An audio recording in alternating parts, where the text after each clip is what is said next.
Good evening, families. Welcome to tonight's episode of Parent University, where Crowley ISD leaders and outside experts get the opportunity to sit down, deliver valuable information, and answer questions that you may have on the topic of the night.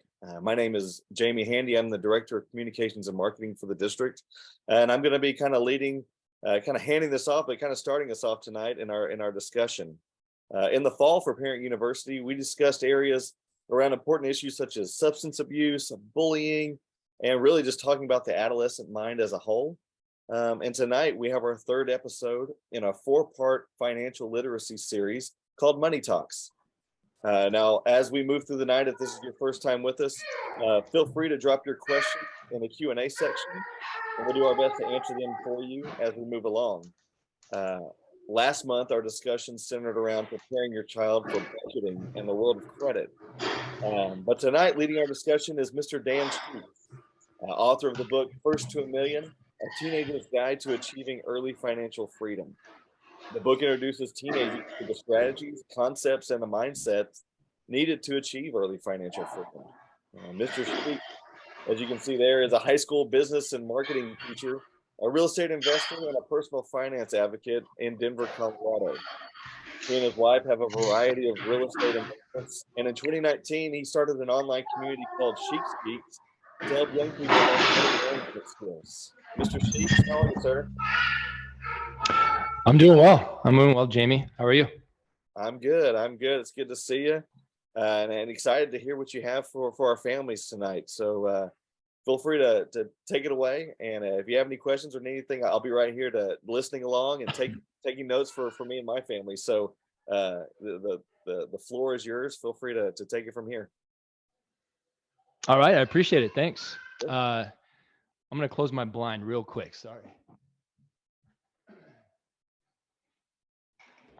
All right. I'm also going to share my screen. I have a few slides to share with everyone. But while we go through this, I was telling Jamie, there's so many different things I could talk about because working with teenagers specifically is kind of what I do all day, every day. And so if anything comes up and there's a question from anyone here on the webinar, please just throw it in the Q&A, and probably we'll just jump on it as we go through. I'm not opposed to answering those during the presentation. So let me switch over here.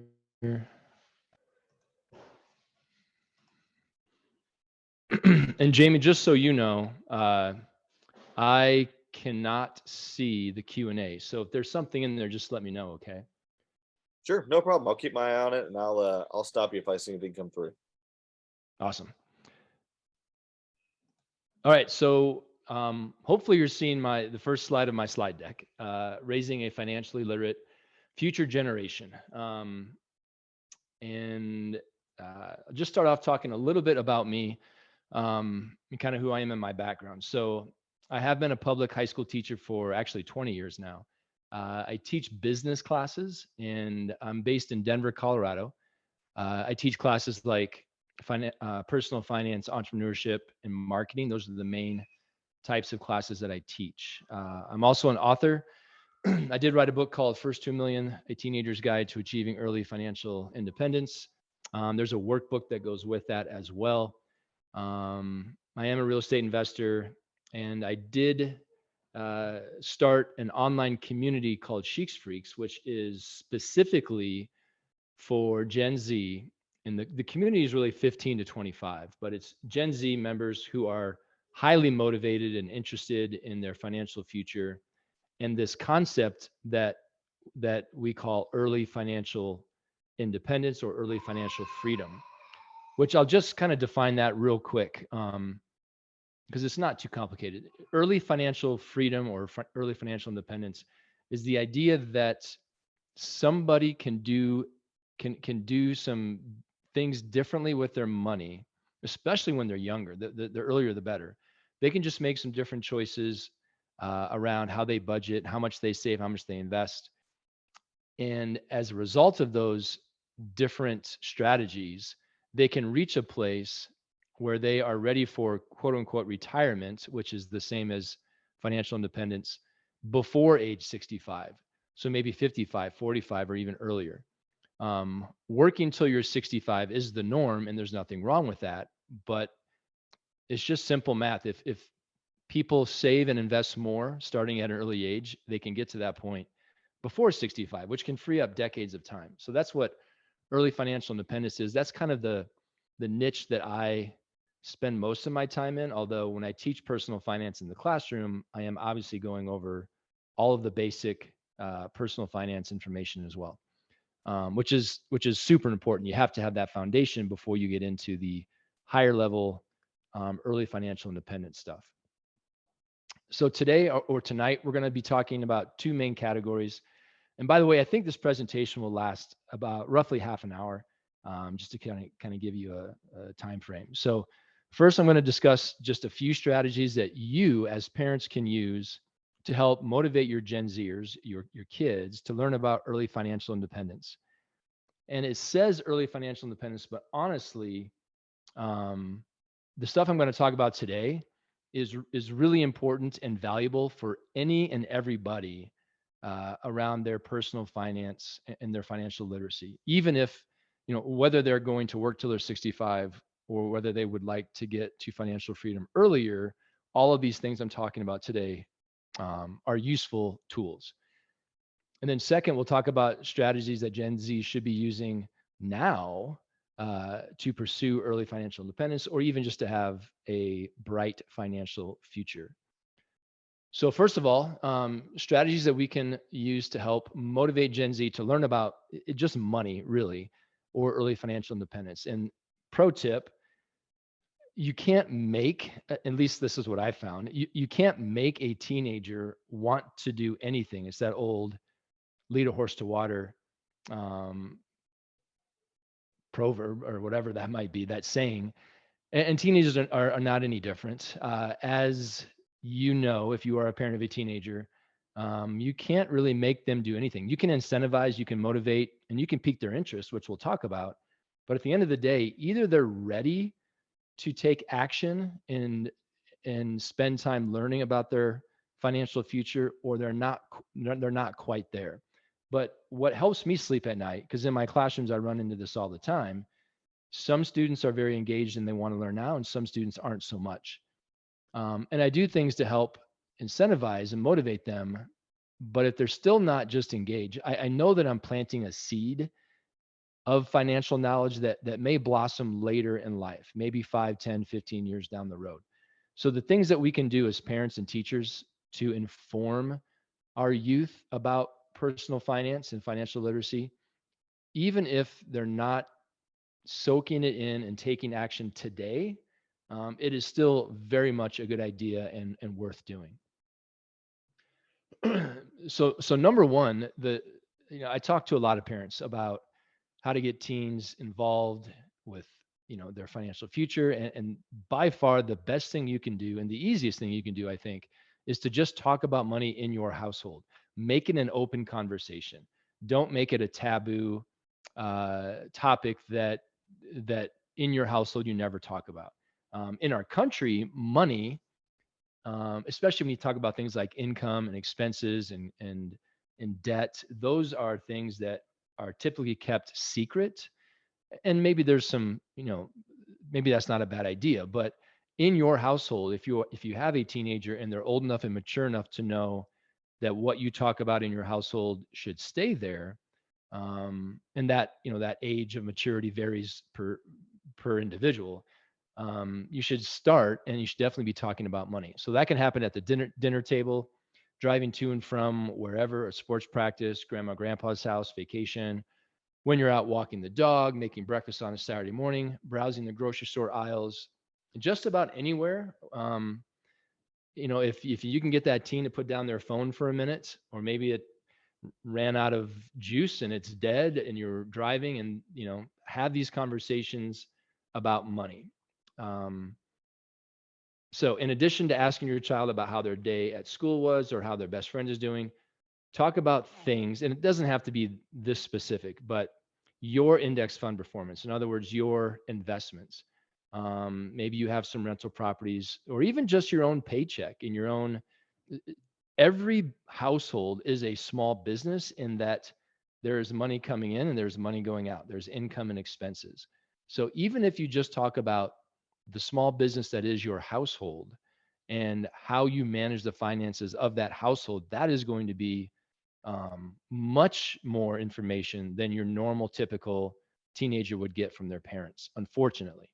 And so, even just talking about the basics of what you were doing as a parent to earn, save, and invest. And when I say that, sometimes parents get a little shy about that or a little nervous because sometimes parents feel like they don't actually know the best decisions around earning, saving, and investing. But I guarantee you know more than your teenager, just based on the fact that you've been paying bills for a while.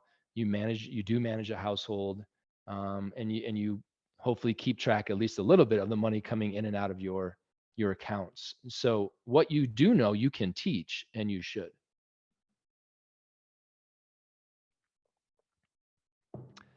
And so here's one tip or hypothetical or uh, idea of a money conversation that you could have is give them a hypothetical money situation. Ask them to analyze the pros and cons of the options. For example, um, pretend that you just won $100,000 in the lottery. What would you do with the money? So that is kind of a talking point or a hypothetical situation that you could propose to your kids. And this could be, by the way, at any age, even very young kids, and see how that conversation goes. Now, don't do this if you only have 5 minutes, because the potential of a great conversation here um, is significant. And so I would, make sure you have at least a half an hour, because I would suggest throw out the hypothetical and then give everyone, hopefully it's not just, anyone involved at the dinner table, in the car, on the walk, is going to have a say. Give them some time to think about what they would do with that money, and then have everyone share and allow everyone to adjust their answers based on what other people are saying, perhaps. And the reason I have $100,000, there's, that is a good number.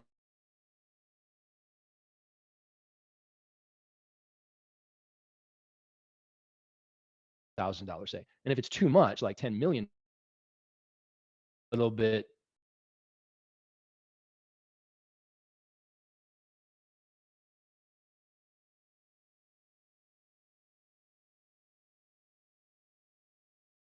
buy everything. So that's just one example of how you could have a money conversation above and beyond talking about, again, that small business that is your household. And here's one other activity that I recommend that you do with your kids. Give them the responsibility of budgeting your family's next vacation, or maybe some vacation this summer. And then it says worksheet included. I have a free worksheet. It's just a one pager that you could print out and give to your son or daughter and have them actually complete the exercise. They're going online. They're looking at hotel rates and perhaps airline rates, tickets to different parks or museums or whatever it might be, camping fees, right? So they're doing the research and they're going to budget for the vacation. So I don't really have it physically included in this presentation, but I will tell you, and I'll mention this at the end again. If anybody listening wants, I have a ton of free resources specifically for parents, and I would love to give them to you. All I need is for you just to send me an email, and I will reply with, I already have like a template for all parents that I send out with lots of different links for lots of different stuff. And it's all free. So including this worksheet. So that email, I'll tell you now and again later, is dan@sheeksfreaks.com. It's actually, I think, on the last slide or two. Dan@sheeksfreaks.com. And so I'll go back to there. Again, it's on one of the last slides. But I do encourage you to send me an email. I'm not trying to scam you or sell you anything. I'm just, as a teacher, I just love talking about this stuff and helping families raise financially literate children. So that's what we're doing today.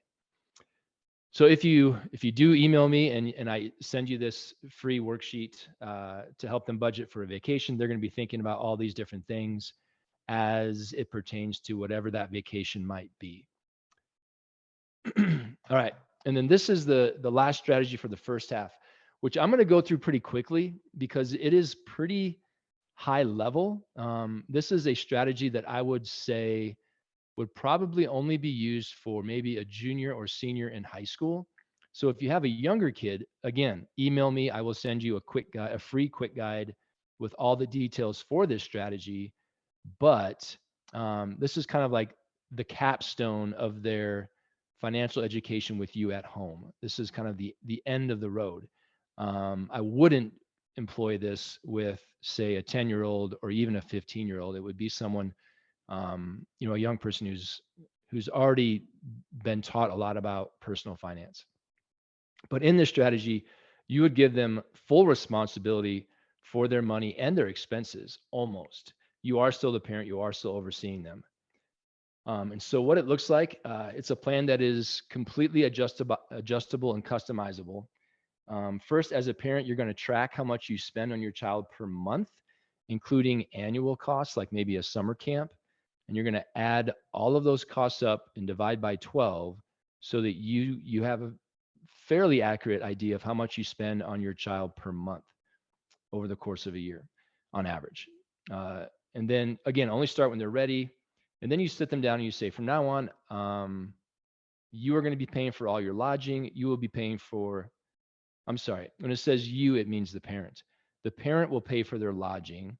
The parent will pay for the food in the house, but the teenager, is responsible for everything else because you will be giving them a monthly stipend. So whatever that average amount per month that you spend on them is, you're going to actually give that amount to them, plus maybe a little bit extra for them to have some fun. And it's going to go into a checking account that they have access to. And it's going to feel to them like a direct deposit paycheck because you're transferring it right into their account. And then they are going to pay for all of their expenses while you monitor and supervise. So every month you transfer money into their checking account. Again, it feels like a direct deposit or a paycheck to them. And we're just training them what the real world looks like when you're handling your own personal finance accounts. They use their debit card cash and transfers back to you to pay for all their purchases. So you can charge them rent to live in the house, maybe a couple $100. They have to transfer that back to you. Maybe they transfer back to you their share of the cell phone bill, their share of the utility bill, their share of the Netflix subscription, etc. And then things that they're paying for on their own, like maybe they go out to Chipotle or Jimmy John's with their friends, they're going to use that debit card to pay for their food. They can set up Apple Pay or Venmo to their bank account as well. Teenagers and adults, we kind of like to use those digital payment systems, so that's definitely an option as well. You want to help them, and you start by creating a budget for them that covers things like paying themselves first, which we're going to talk about in a little bit. Budget for all of their expenses, weekly, monthly, and yearly. If they do have a big expense that happens once a year, like a sports camp, for instance, we want to make sure they're saving a little bit every month so that when that bill comes due, they have enough to pay it in full. They're budgeting for an emergency fund, long-term savings, like maybe a family vacation, because they are going to pay their share of the family vacation. Investing, giving, fun, and entertainment. They're going to budget for all of that. Now, they're going to have the money because you're giving them enough money, but they're going to be responsible for managing it themselves. So they will pay for everything. Meals at restaurants. Even if you go out as a family, there will be separate checks. They pay for their own food, clothes, entertainment, cell phones, school supplies, toiletries, basically everything. Except for the one caveat is food in the house. It doesn't really work to charge them for that because it's hard to itemize like a peanut butter and jelly sandwich. It's hard to know how much that actually costs. So with this strategy, I do recommend that you tell them any food they eat in the house is still free. They are going to make mistakes and you should let them in this strategy. They will learn from their mistakes, but they'll do it under your supervision with not a lot at stake, so that when they go out into the real world, they hopefully won't make those mistakes again, like overdrawing their account or spending frivolously, and then they run out of money and they don't have enough for that sports camp, perhaps. Of course, you're going to bail them out. The idea isn't to penalize them, but you can give them a loan and charge some interest so they can afford that, and then they have to pay you back in installments. So again, that was a very, very brief overview. I have a 15-page ebook on this one strategy alone. And if you email me, I will send that all to you. Some quick other ideas that you can do in your house today. And some of these are hyperlinked. Again, I have all these links in the email that I can send you if you wish. So the first two are specific to early financial independence, but show them the power of the compounding effect, explain the difference between real assets and false assets, help them open a checking and a savings account, which I believe all teenagers should have one of each. Since they're minors, you have to help them open a custodial account at your local bank, but then it's just their money, so they can keep it separate from yours. Help them open a brokerage account and make their first investments. Incentivize them to read great books. If you have a good personal finance book or money book that you want them to read, maybe pay them some money to read it. And a selfless plug here, first to $1 million would be a good one to give them. Create a plan for them to earn and save money for a new snowboard, video game system, etc. And maybe offer a match for any money that they earn, save, and invest. So you're incentivizing them to earn, save, and invest. All right, topic 2 is strategies that Gen Z should be using now, either if they're pursuing early financial independence or if they just want to have a bright financial future.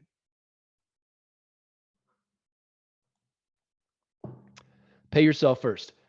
Parents often ask me if there's one thing that a teenager would take from your book or that you think parents should teach their teens. What is it? What's the most important thing? And my answer is always this concept: pay yourself first.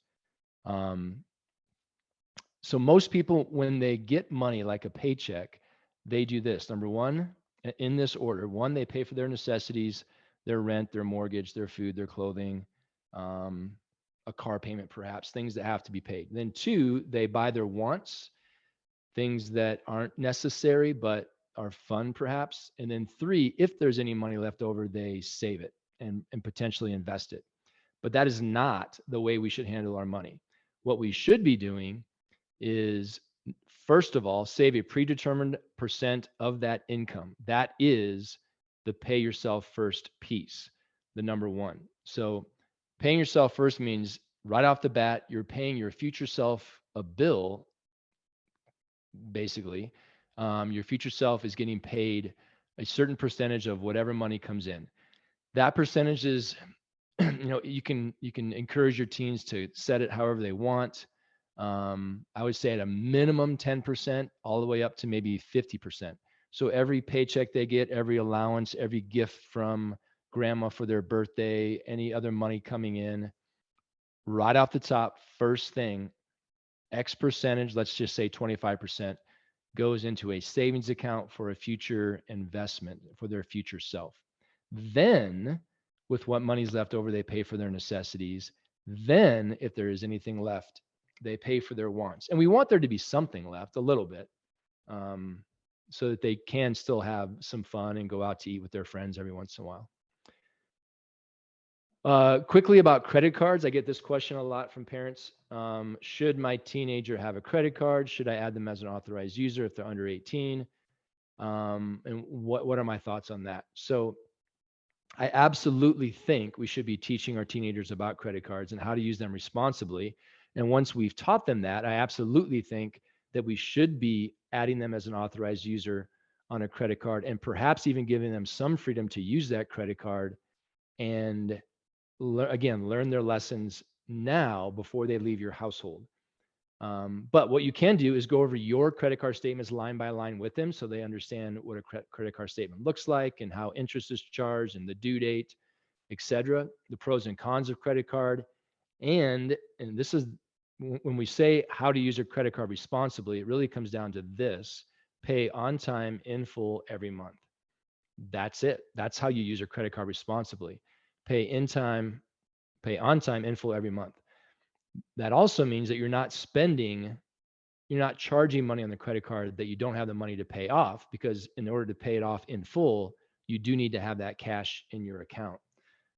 So if we can teach them that, then I think it's time for them to get a credit card. If your teen is under 18, you can add them as an authorized user to one of your current credit cards, or perhaps open up a new credit card just for the purpose of having them as an authorized user. When they are an authorized user, they will get their own credit card connected to that account with their name on it. It's up to you as a parent whether you actually give it to them or not. Because if you are using the card and making on-time payments, that will build their credit score, even though they're not really doing anything. They're just on the account. Now, if you allow them to use it and you allow them to make the payments, even better, as long as you think they're ready. If your teen is 18 or over, they can open their own credit card. And I would recommend student credit cards that are specific for 18 to 22-year-olds. They have some benefits specifically for students.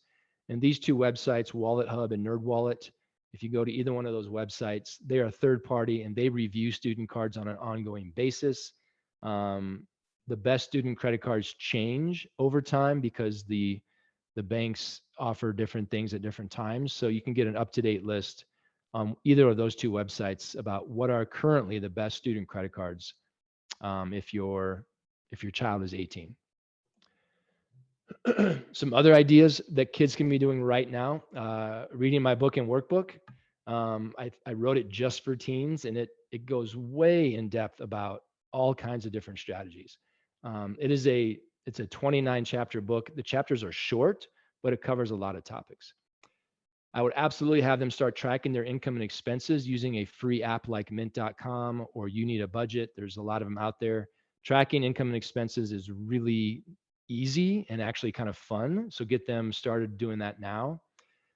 Help them find ways to become frugal, maybe help them start a side hustle. These are hyperlinked, again, to blog articles that I've written that I will send you. As long as you send me an email, I'll reply with all of the links.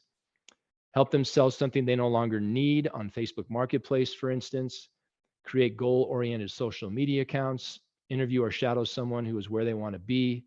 Help them calculate their net worth.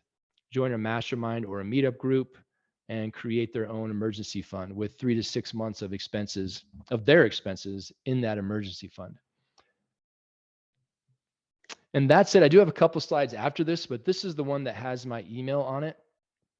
So you can take a screenshot or a picture or write it down.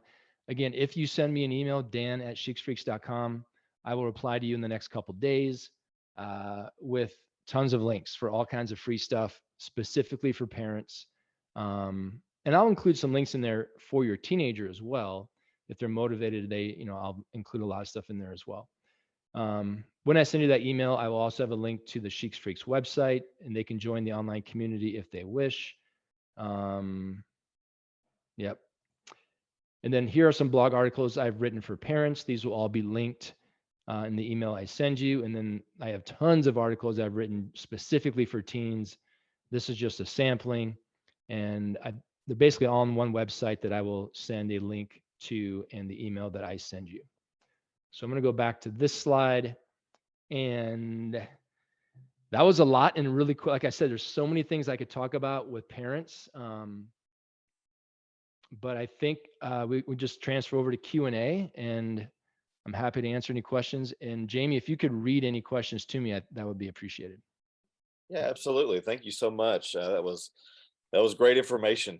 Great information, and again, like you said, a lot to take in at one time. But I was feverishly taking notes on my end, and again, for folks on here listening, feel free if you have any questions for Mr. Sheeks to drop it down in the Q&A below. But I've got a couple just to kind of get it going. In your opinion, as a teacher, as someone that works with young people daily, what makes this generation different from previous high schoolers or previous teenagers, in the way they handle money, or the way that they just operate in general?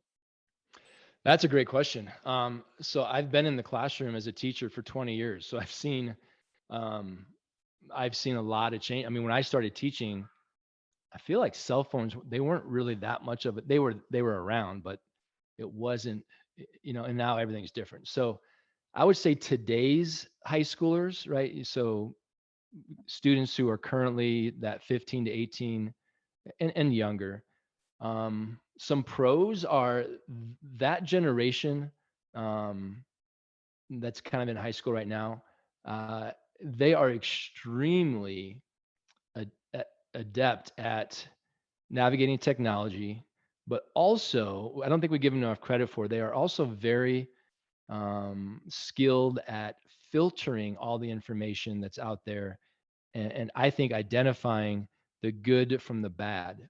Um, like when they're on TikTok or Instagram or Snapchat or YouTube, or just surfing the internet, I have found that teens, we don't give them enough credit for their ability to say that's a justifiable resource, or that's some good information, versus, oh, this seems a little bit scammy. This seems too good to be true. Not to say that some teens wouldn't be vulnerable to certain scams, because they definitely are, but I don't think we give them enough credit for that. Um, Another thing I would say is that they are not, um, compared to future or past generations, this generation is much more likely to invest and invest early, because today it's so early to do that. I'm not sure if that's a good thing or a bad thing, because sometimes the way they're investing in things like crypto and meme stocks and NFTs, I'm not totally convinced those are great ways to invest. Maybe they are, but that's kind of what they're leaning towards, as opposed to the tried and true ways of investing. But they're much more open to it, and they're not, and it's much more accessible for them. The downside would be exactly that, is that it is so accessible, all this information and all these ways to invest, and it is so easy, that I think they often do get overwhelmed, and sometimes invest in things that maybe aren't, so they sometimes get caught up in this idea that getting rich quick is a possibility, or even a probability, based on certain strategies. And crypto, for a while, was our nemesis as teachers, because they saw crypto going up, up, up, up, up. Well, a year to a year and a half ago, when crypto took a big dive, that helped us as teachers say investments do, because they were paying attention to Bitcoin and whatnot.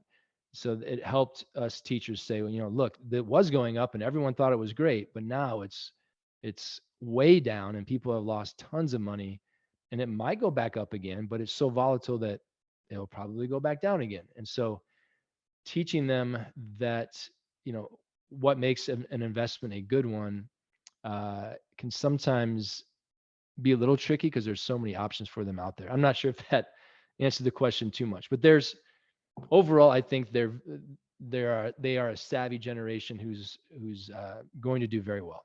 Yeah, I think that was a great answer. I mean, again, you bring up YouTube, TikTok, I mean, Instagram. There's so many different tools out there that not only are built for them, but they have access to, and are willing to jump in there and learn with both feet. Jump in and figure out, hey, how does investing work? How do they, get started with a side hustle? Those were things that, I mean, whenever I was in high school, that wasn't something that I thought about once or twice. And so, but right now, it's pushed to them daily, and they're jumping in with it. I Yep. do have a couple questions that have rolled in. First one: what kind of account is best for compound interest, to get the best bang for your buck for kids' long term money growth? So did the question specifically say compound interest or the compound effect? Because those are kind of different. It actually specifically says compounding interest. Okay. So I'll kind of answer both questions. Compound interest, is so small nowadays, that I will answer to what I think is the best, um, best place to put money, but the growth is so insignificant because interest rates are so low that it's not going to, I think, fire them up. But if they have money and they want to put it somewhere, I think one of the high interest online bank accounts, which they're getting back up there. I mean, they're slowly getting back up to, I think I use Ally Online Bank for my savings account, and I think it's up to around 4% now. It was much lower than that just a year and a half ago. That's one of the benefits of interest rates going up, I guess. But even at 4%, it's not going to significantly earn them a ton of money. So if we look at the compound effect, which is money growing over time in an investment, then I think when we talk about things like the stock market investing, in my opinion, and many people smarter than me, index funds are the best way to go. In an index fund, you're kind of investing in all the companies, not just a select few or even just one. And so, what I would recommend if you as a parent feel prepared to do this is to open up a brokerage account with your teen at a Schwab or a Vanguard or a TD Ameritrade. They're all good. And so have your teen on the account. Again, it's kind of a custodial account where the parent owns it, so to speak, but the teenager is on the account. And then have them put some money into that brokerage account and then invest it in an index fund. And then they can watch their money there grow based on what the average market is doing. So sometimes it will go up, 10, 20%. Other times it will go down quite a bit because the stock market is volatile. But I think they will get more fired up about the earnings in an index fund, invest in the stock market than they would in a savings account. Savings accounts, by the way, get a bad rap because they're paying less than inflation. So your money loses value. But what people forget is that savings accounts still have a very important job, and that is to keep your money 100% safe. And if your money needs to be there at a certain time, then a savings account can be the right answer. It may not be, but it absolutely can be. Awesome. Yeah. Well, that kind of rolls into our next question, which is maybe the same answer: is what do you suggest for teens and young adults to invest in? Yeah. So in my book, I talk about the two main investment strategies that people use to get to early financial freedom. And one I've already mentioned, which is index funds, which again is instead of investing in 20 or 30 companies in, say, a mutual fund or in one company like Apple or Tesla, you are investing in the entire market, like the S&P 500 or even the entire market. Um, that is for long-term investing, which is what we should be doing in the stock market. That is the tried and true best way to invest. And that's not me talking, that's Warren Buffett talking, and many other people as smart as he.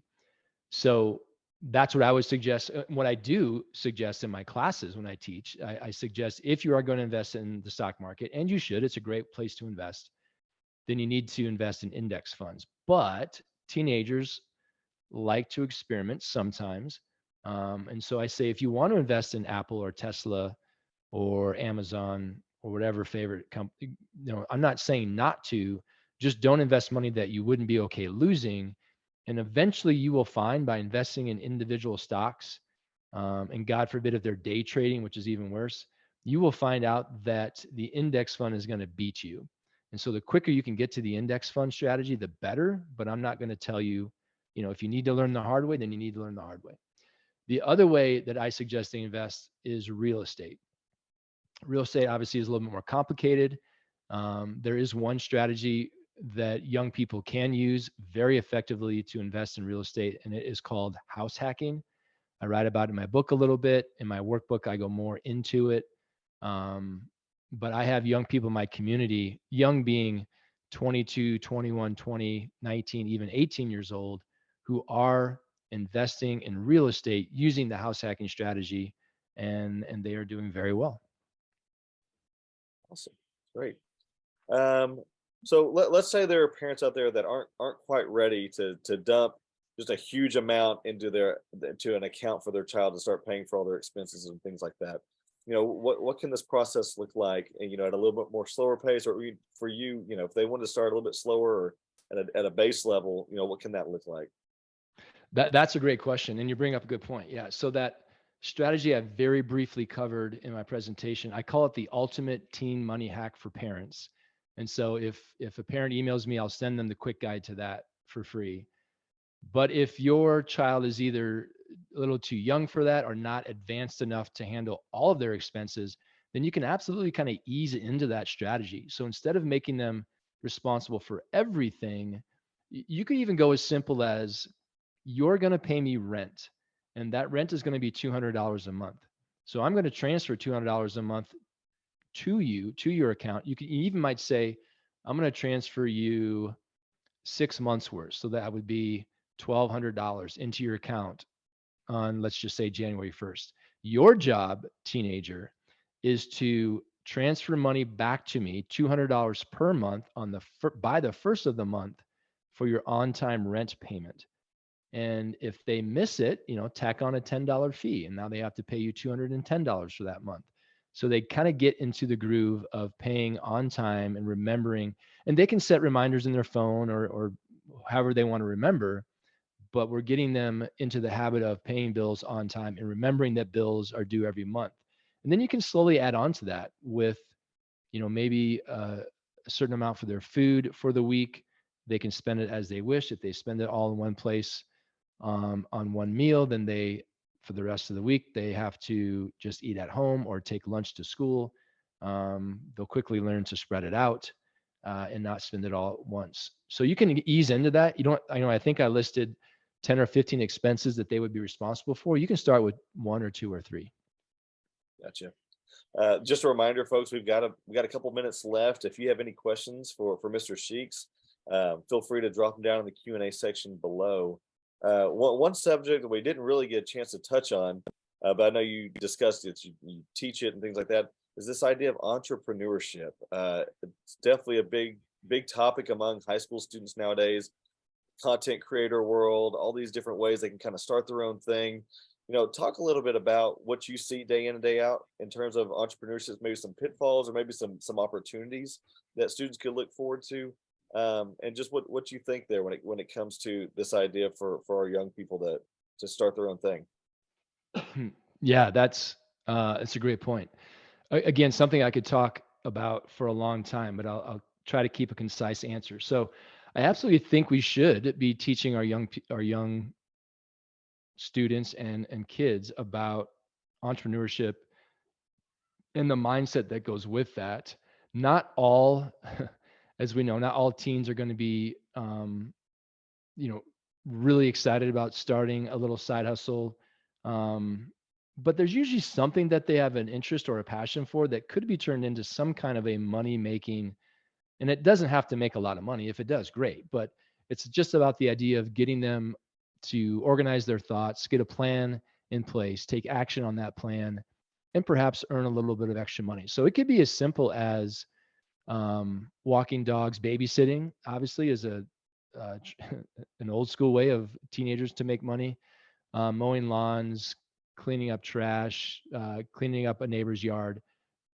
Some of those old ways of teens making money in a neighborhood. Or you could go more modern, and have them try out different things online to make money. And the links that I'll send, I think 2 or 3 blog articles written just about different ideas teenagers can do. They can test websites. They can teach English to kids in different countries. They can tutor, perhaps if they're really good at math, tutor kids younger than them. In my community, I have young people they've built some yard games and they rent them out in their community. They have done couch flipping, or you can flip really anything if they find something on sale at Target or at the Goodwill store, at secondhand store, and then they try to sell it on Facebook Marketplace for a little extra markup. That can be a great side hustle. Uh, there's hundreds, if not maybe thousands of things a teenager can do. They just need to pick one and give it a try. Awesome. Awesome. Well, at this point, I'm not seeing any other questions. Unless you have anything else you'd like to share, we can start to wrap it up. Thank you again for spending some time with us and talking to our parents about just all these things that we need to learn, and we need to start discussing with their students and things like that. And we really appreciate the time. I'll go ahead and give you another plug. I'll pull up your website, sheeksgeeks.com or sheeksfreaks.com. If you'll Mhm. go there and find some more resources. But again, send Mr. Sheeks an email, and he can send some more resources your way, folks. Again, thank you so much. Thank you for your time. I'll keep this up for a minute or so as we wrap up the discussion. But again, thank you, and parents, we look forward to you joining us next month for our last installment of Money Talks. Hope you have a great night, and we'll see you real soon. Thanks.